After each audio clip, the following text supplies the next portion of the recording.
All right, another day, another great day of NBA basketball. I mean, just what a day overall. We had two fantastic games, starting out with Clippers and Nuggets. Um, Holy moly, what a game! Ivica Zubac. I'm hoping I'm saying that right. If not, let me know.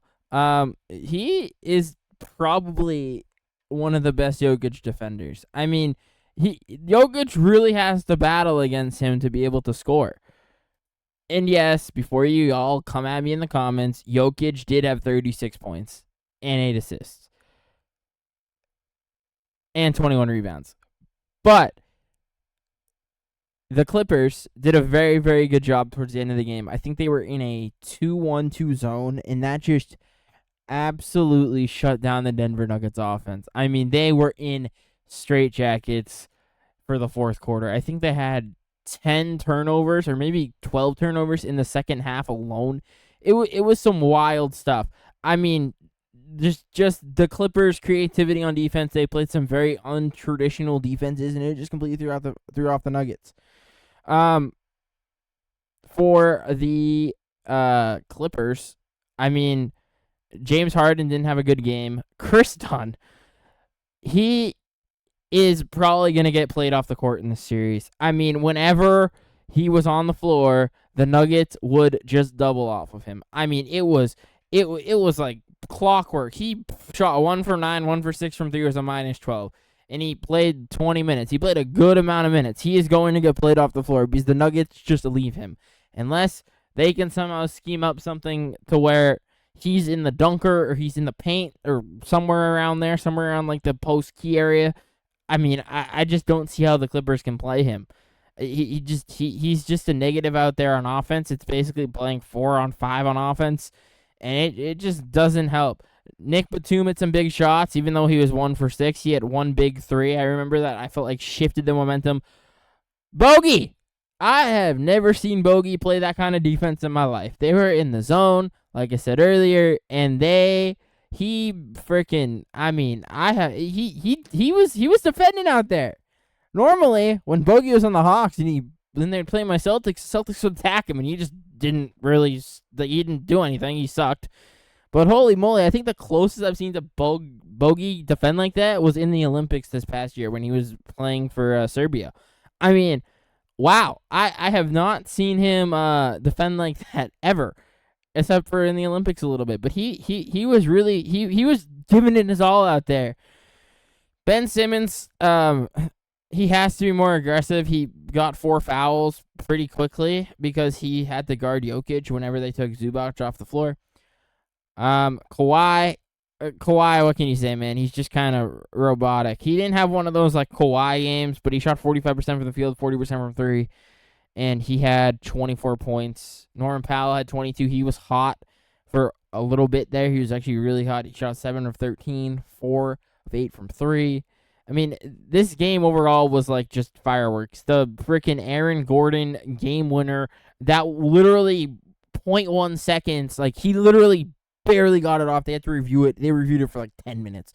I mean, it was that close, and it was pretty intense. I'm pretty sure I have the Aaron Gordon game winner right here. Let me roll that. Zubac is on him. And this is for the win. Oh, it's close. They're going to call. So there's the Aaron Gordon game winner. I mean, just what a freaking game overall. Next game. All right, next game. I don't want to talk about this game for long because there was nothing really interesting about it. I just want to talk about the drama. So last game, after I recorded my video, a bunch of stuff came out saying that Darius Garland said Darius Garland said you just pick on Tyler Herro on defense. That's how they win. Well, anyway, funnily enough, Darius Garland, for some reason today, after Tyler Herro responded to his comments, decided to say, "Ow, my foot's hurting a little bit much, and I'm not going to play today." It didn't really matter because the Cleveland Cavaliers fucking whooped the Miami Heat's ass. I mean, it was just belt to ass, as Pat Bev would say. They got the belt out, and they gave them a good old-fashioned spanking. Final score was 124-87. I'm not even going to bother breaking that game down because I honestly didn't even watch it because I knew that's how it was going to be. Next fucking game. OKC versus Memphis. I do not have a picture, so 1 second. All right, that's better. Now we have an image. OKC got the series. It was a tough game. Not really the best game from OKC. Shea did have a better game. He had 38 points. So there's the Shea game that we've been looking for. He wasn't unstoppable, but he did get to the line 13 times, and he shot 54% from the floor and 25% from three. So there's the Shea game. Yeah, it was a little bit more difficult than the last few games. It was honestly probably the best game of the series, to be honest, because Memphis actually looked desperate and was trying to fight without Ja Morant. So that made it a little bit tougher. And honestly, again, I had this game on. Was I paying attention to it? No, I was not. So it was a game. I mean, OKC was gonna win that series. I assumed that series was over, just like I'm kind of assuming the Cleveland series is over.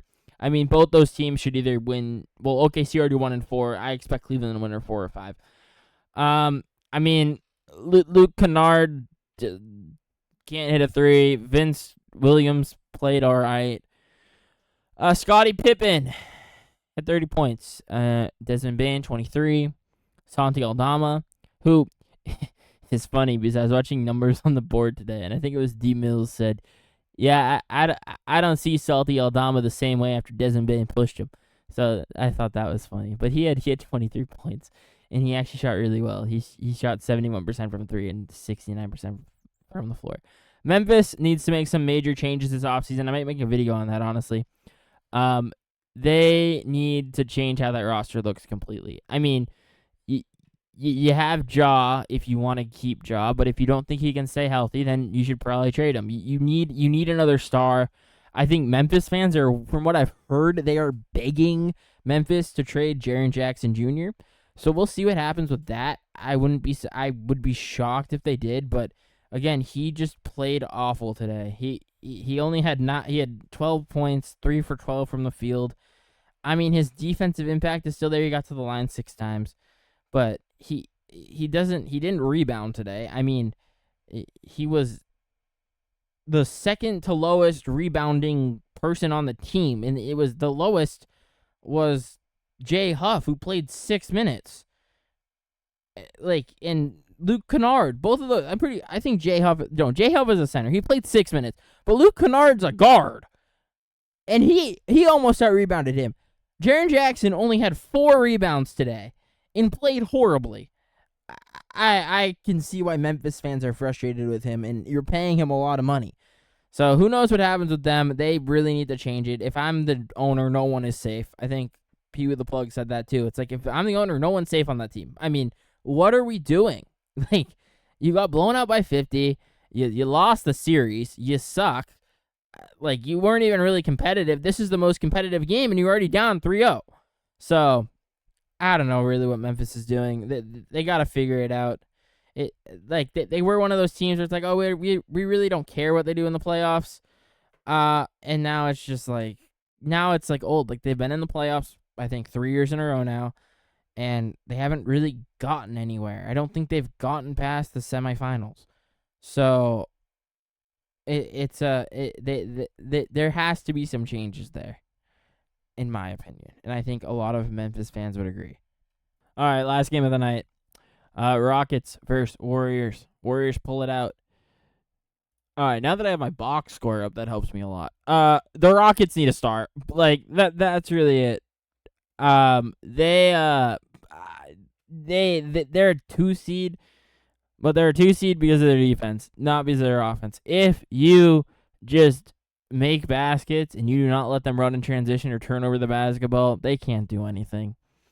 I mean, Ime shrunk his rotation even more tonight, and they still just don't have it. I mean, the best player on their team was Steven Adams at a +1, which I know plus minus does not say everything, but it's a disaster. They have to figure out what superstar they want, or if they want to wait longer, because you're the 2 seed, so you know something's working, but your offense isn't working. Your defense is amazing. I mean, They play amazing defense, but they just don't have the ability to score, and it affects them.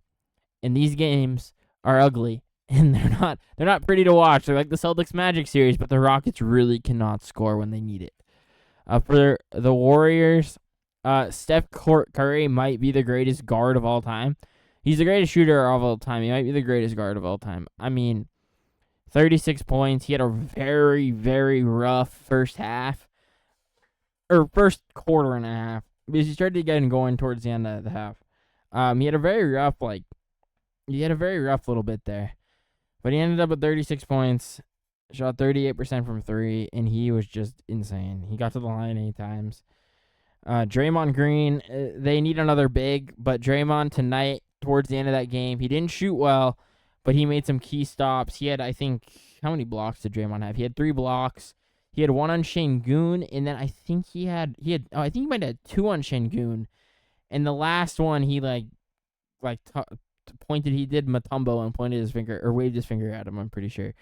Kuminga is completely lost mentally. He's not out there. He mentally he's just gone. I mean, I forget who was. I think it was Stephen A. Smith who was said it at halftime. It might have been Perk. It was one of the two. He's just gone. I mean, you can just see it out there. He's 3 for 7. He was a -5, the lowest plus minus on the whole team. 42%, took no threes, got to the line twice. He forced a bunch of shots.